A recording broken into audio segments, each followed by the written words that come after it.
निशा निवारण केन्द्र में युवकों को हत्या अभियोग मृत युवक होती जटणी थाना राजाबजार अंचल रवीन्द्र कुमार दास पुओ सौम्यरंजन दास गत 3 तारिख में कटक सदर थाना उत्मापुर स्थित एक निशा निवारण केन्द्र में भर्ती कर गतकाल राति में 4 जन योजनाबद्ध भाव में हत्या कर बापा अभियोग कर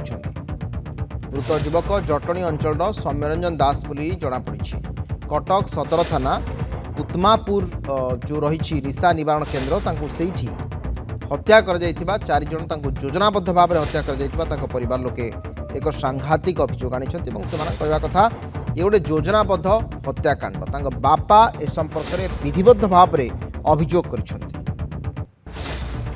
गुरुत्वपूर्ण सूचना आम सहित रमेश चंद्र प्रधान अच्छा आम फुलनखरा रिपोर्टर रमेश आपको स्वागत करुच्ची आम बुलेटिन को जो कटक सदर थाना उत्मापुर रे जो हत्याकांड घटी कौन ता पछर कारण से 4 जन योजनाबद्ध भाव में कहीं हत्या कले परिवार लोकंकर कौन कहवा कथा। हाँ अविनाश बर्तमान आम यही निशा मुक्ति केन्द्र पाखे अच्छु जहाँ काली गतकाली राति बाण फाण फुटाइबा परे सबू लाइन कटि जाइथिला डीजे खराब होता अंधार थिला ए अंधार भितर 3 जन युवक तांकर तंटी चिपी तकिया मारी देइथिबार अभियोग होईछि जहाँ मृतकर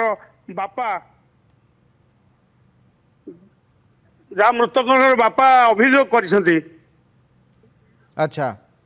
तेबे कौन पाई मारिवा कथा से माने कौन पाई मारिसंती बोली किछ कहउचंती कि ना कौन पाई मारिसंती ता एपंत तदंत चलीछि तांका बापांकर जहाँ कहवा कथा किछि गोटा योजनाबद्ध हत्या एथिरे अछि। सबुठु बड़ कथा होउछि से जो सौम्यरंजन जी मृत्यु होती से निशा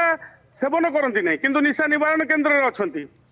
ये निशा निवारण केन्द्र में गोटे बोर्ड आप देखिपे से लिखाई मानसिक विषाद को चिकित्सा करा जाए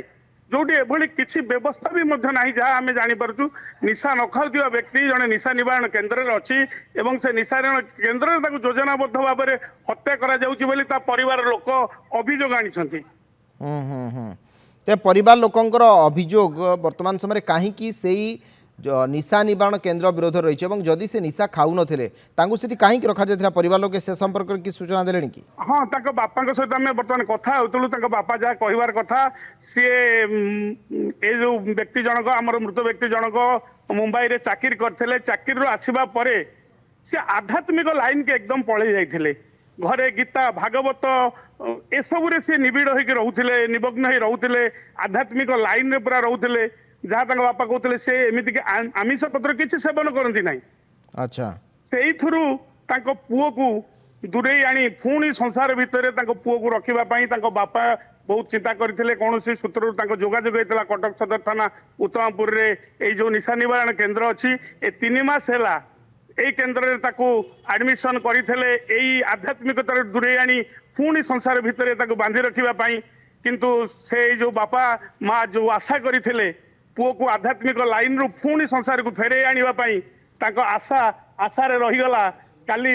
दीपावली रे पुओ यही निशा मुक्ति केन्द्र में 3 जन अभियुक्त जे मारी तकिया पके मारी बोली एवं अभियोग होउची जहाँ प्रमाण भी कटक सदर थाना पक्षर जोगाड़ चली किसी जोगाड़ सरिलानी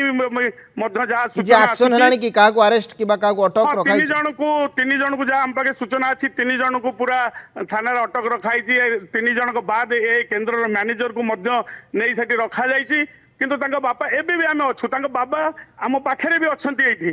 ये बापा सदाबे अभियोग कर मो पुओ को किसी योजनाबद्ध भाव किए हत्या कर कौन पाई मानसिक स्थिति बापांकर वर्तमान ठीक ना माँ पूरा कांदिकी गड़ुं पुओ को जो पुओ को पुणी संसार को फेरे आने को जो उद्यम करुले जो आशा रखिते आशा आशार रही जाए। ठीक अच्छे अनेक अनेक धन्यवाद रमेश चंद्र प्रधान थे फुलनखर रिपोर्टर आम विस्तृत भाव में संपर्क में आलोचना करुले। आसेगला पूजा ऑफर राज इलेक्ट्रॉनिक्स रे सबठु कम दाम रे पांतु आपनकर favourite electronics up to 47% discount सहित कैशबैक पांतु up to 20,000 rupees buy 1 get 3 offer free TNC apply.